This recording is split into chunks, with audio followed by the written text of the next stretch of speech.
If I'm hosting, I might let you. But I'm stuck on walking out. You mean walking out? Once I walk out, I don't know what the hell to say. Oh, I thought you meant the crowd. I was like, well, oh yeah, I don't have very much confidence in yourself. I don't want anybody to walk out either. yeah. But once I get to the microphone, I'm like, Well, it's an open. And then mic. the first thing that comes to my mind is the other day.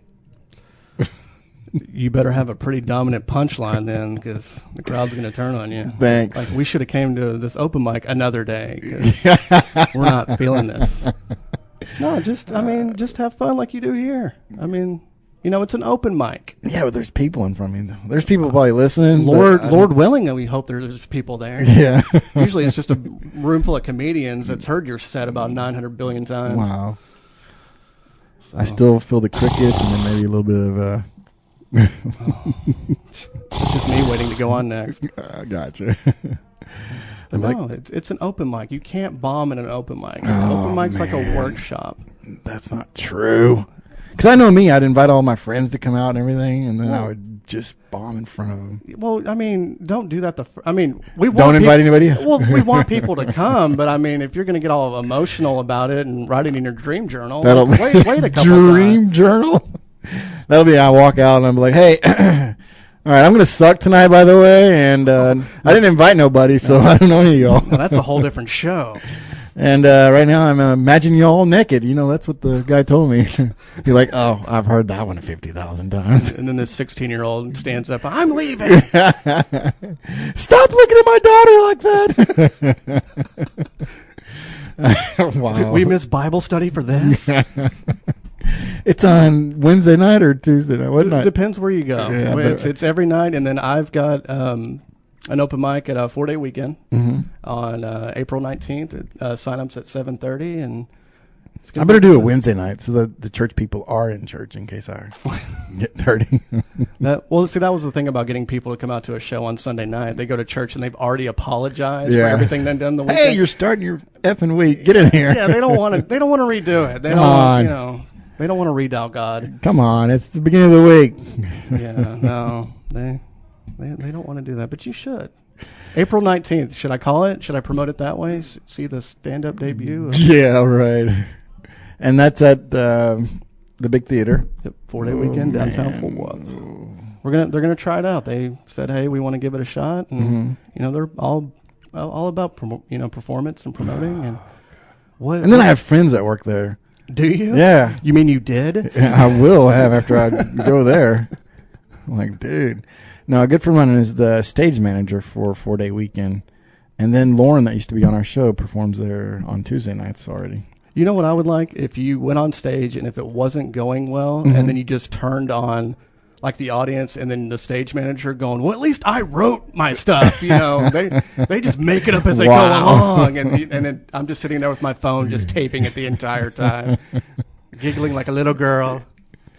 Let's see what this is. Do you have a sound effect of a giggling little girl? I'm trying to find one here. Oh, what are you turning up? Oh, that was not it. Hello, Daddy. That was a little dirty. Yeah, dirty little mouth. That one's dirty, too.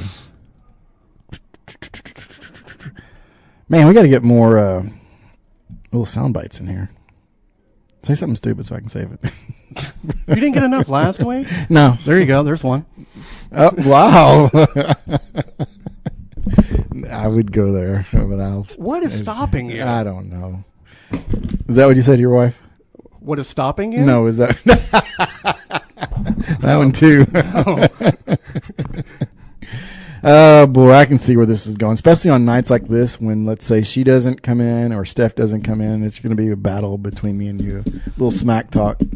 Isn't that what the show's called? That's what it's called. All right. I mean, for now, until the Nick Jones shows. Project experience. Hey, I like that. You do? The Nick Jones Project. Under construction. Yeah. I have to work on that. All right, so we need some sound bites. What else do we need in here? Got a big to-do list. Yeah. Some funny material. Oh, my God. If we can get a real comedian, please call.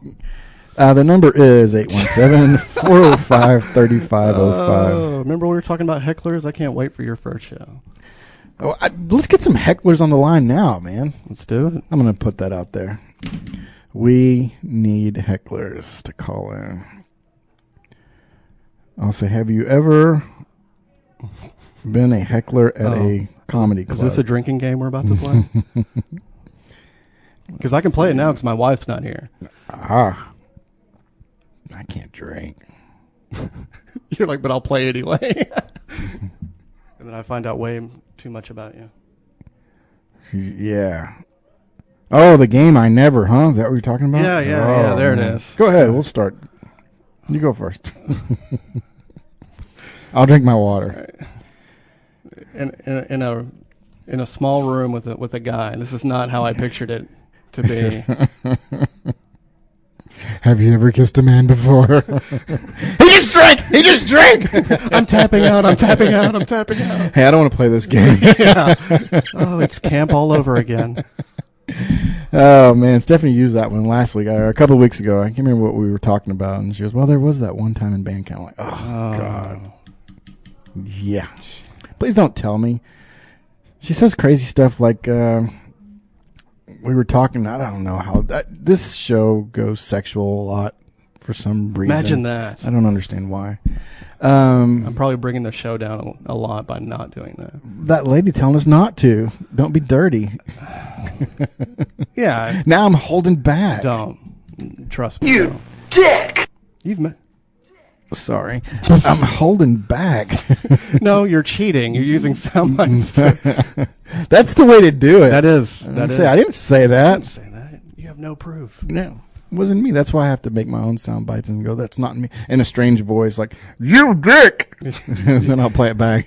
I could see you out in a patio area, just you and a microphone recording sound bites of weird stuff. Yeah, I do that a lot. Yeah. We're going to do that tonight. Okay. What are you doing after the show?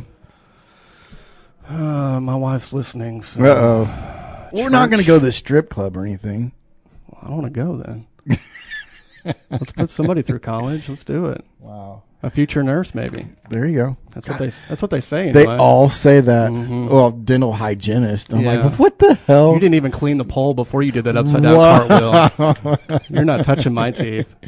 My friend, I have a friend named John. He's been on the show before. We used to go to the strip clubs a lot when we were younger, and John just became an asshole. I'm gonna say it with the girls because they were so annoying, I guess, to him.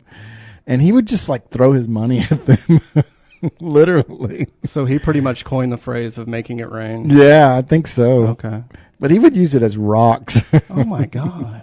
And so we were sitting at a table once, and we're talking. I mean, because I think I know that guys' adult clubs are different than girls' adult club. That aren't dancers? Well, the club's actually like Le Bear for women, right? Yeah. And then we got baby dolls and all that. They're probably worse. They are worse. Yeah. I mean, you go to a topless bar. This is how it's always been for me. I go there, and I used to go and meet clients there, and we'd sit down and talk, have a couple of drinks, maybe talk to some of the girls or whatever. But you go to the women's version of it. I was a limo driver once, and I actually went into one to get something to drink. And that's it. That was my. You filled out an application. Quit lying. Oh, you say that. Mm-hmm. I try to be as honest as I can on this show, by the way, and Yeah. I did do that for a while. Oh, look at you. Yeah. Just haven't picked up that last check yet. Yeah. So, but this night I go in there to get a glass of water, and the girls are all around tables, and they're beating on the table and everything. Go. I'm like, God, this is so different from a man's club. Oh, yeah. We're not motivating anything. Yeah. We're just happy this is happening. Like, we can't believe it. Hi, would you like a dance? Like, what? What? You want to dance for With me? Like, just me, right? I'm the only guy in here. I feel special. That's probably the saddest thing, just seeing like 4 or 5 guys like in a line in an ATM, just all thinking, Yeah. it's just me. I'm so special.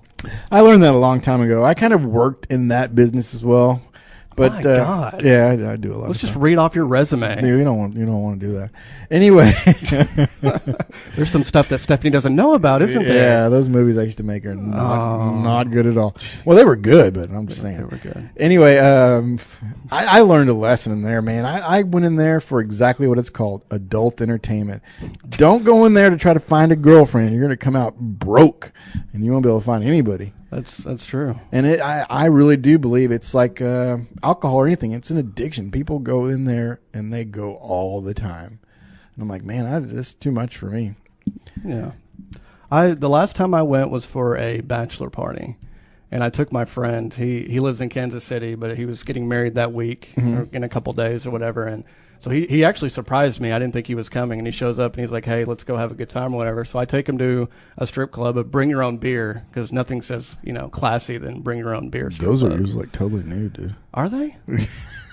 I was drunk crying in the corner. I missed that. Wow. Yeah. And I took him down there, and all of a sudden this cute blonde girl comes up and like rushes up to us and goes, thank God that you're here. And I'm like, whoa. Do I know you? Thank you. Like, this is a whole different sales pitch. I mean, she got off some fat guy's lap to come do this. I mean, that's just a code of competence there. And actually said, I'm so glad you're here because we've had nothing but old military guys all night, and it's gross. Wow. Well, of course, my dad is in Afghanistan, so I'm just giving her the speech. Like, there's nothing wrong with military guys. They're fighting for our freedom and everything like that. You're disrespecting them. And then she goes, is your dad older than you? And I'm like, oh my God, does this place have a 401k? Please tell me. Yeah. It was just awful. You're like, by the way, he's not. Yeah, exactly. Well, I was born first. Well, I guess he could have been a stepdad, maybe. I don't know. That would have been hotter. Weird. Awkward. For her. Let's see. I don't know how to post this. Ever heckle? How do you spell that? Heckled. Heckler. I think I got it. Okay. That's not it. Ever heckled a stand-up comedian? See, I'm funny. There you go. Dude, here's the problem is I think that you're going to make me think I'm funny, and I'm going to get up there and embarrass myself. No, I wouldn't let you just do it one time and quit. Because if you... let me get up there one time and embarrass myself and then make me do it again. Well, I mean, that's the only way you're going to get better. They were laughing with you. They weren't laughing at you. I hear it coming now. No. Dude, they loved it. They loved it. I wouldn't do that to you. I've done that to myself. Okay. Yeah. No, trust me, man. They loved it. Okay. No. You know what? I'll try it again. You really wouldn't know because they're laughing. Unless they booed you. Yeah, that would. That's a pretty good indication. I'm going to just tell them when I get up there. That'll be my first thing. I just want to know if I suck, just boo me. That's probably not a good idea. You're already setting yourself up. You don't give them the gun. Oh, yeah. Always keep the gun in your back pocket. Don't ever say, you know what, if I suck, go ahead, just shoot me. I'm going to give you all the power. Yeah, that's probably not a good idea. They can't, people heckle and all that stuff, but it's almost like, if you think I'm so bad, you go do it. Right. And then you hand them the microphone, and then they just tear the room apart. And it just makes you feel 10 times worse. Yeah. I don't see you up here. Come on up and grab the mic. I'm like, what? And then Gilbert Godfrey happens to be in the room, and you're like, oh, I would boo him. Would you? Yes, he's annoying to me. I saw him at Hyenas probably about 2-3 months ago. Oh, really? Yeah, he comes out there, and what amazed me is if you look at the crowd, it's probably 20s. That they even know him. Well, that and the references he was making. I was like, really? You're doing Nancy Kerrigan jokes? Like, give the crowd a second to Google to catch up. Yeah, no kidding. What the hell? I was like, that's where I'm screwing up. They're all looking like, who's Nancy Kerrigan? Who's that? Is that the chick that fell off the horse? Wow. Who's that? Superman. No, I don't. Christopher Reeve? Now you got me confused. And he won't stand for it. He won't stand for that joke. Thank you. See, it's not hard. Yeah. It's not hard. Yeah, I feel a boo coming on. I don't know. I'm just saying.